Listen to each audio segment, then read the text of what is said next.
They said she sang at moonrise. The elders of Mtongani village, where the mangroves kiss the ocean and the wind hums ancient secrets, warned the young, beware the waters of Elle. There, demons wear beauty and laughter like masks. But Juma never listened.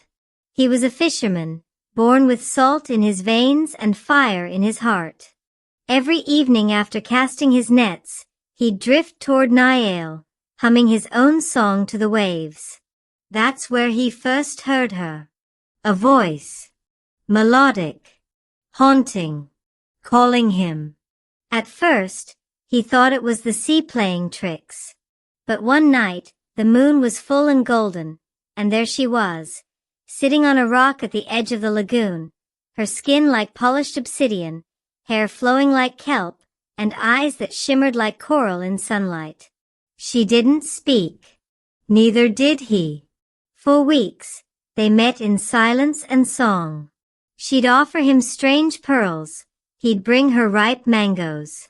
They laughed in gestures, touched fingertips over the water, and named stars together.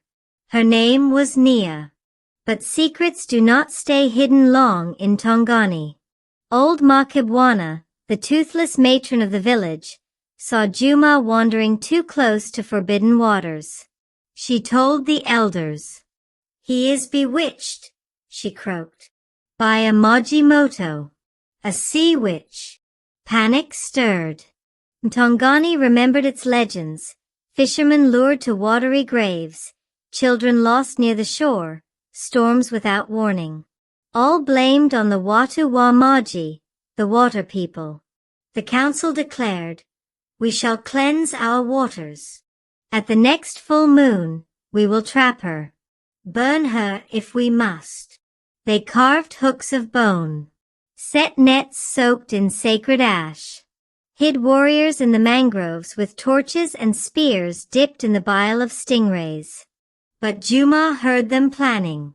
That night, he went to the lagoon, heart pounding like war drums.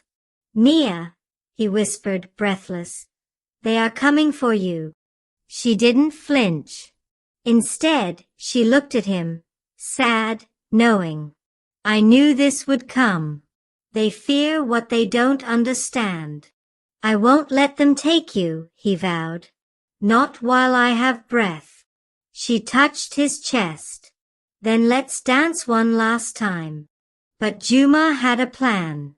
He knew the tides better than the elders, knew the mangrove paths and the lazy way the moon pulled the current. At midnight, while the warriors waited at the river mouth, Juma lit a torch on the opposite bank and howled like a madman. "She's here. She's mine." The men charged, crashing through reeds and darkness. In that chaos, Juma guided Nia inland, through a secret creek he'd followed as a boy, where a submerged cave waited. Hidden. Silent. The sea whispered over them like a lullaby. They waited as flames lit the far bank, as spears slashed shadows, as Mtongani celebrated its false victory. When dawn came, Nia turned to him. "Come with me," she said, voice soft like tide foam. Juma looked back, toward the village of fire and fear, toward his mother's grave and father's broken net. He took her hand. He dove. Some say Juma drowned that night, dragged to the deep by the demon he loved.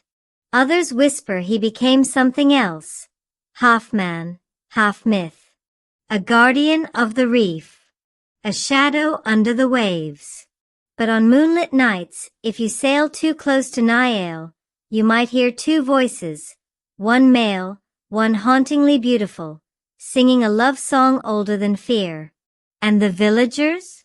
They no longer speak of mermaids, but they fear the ocean still.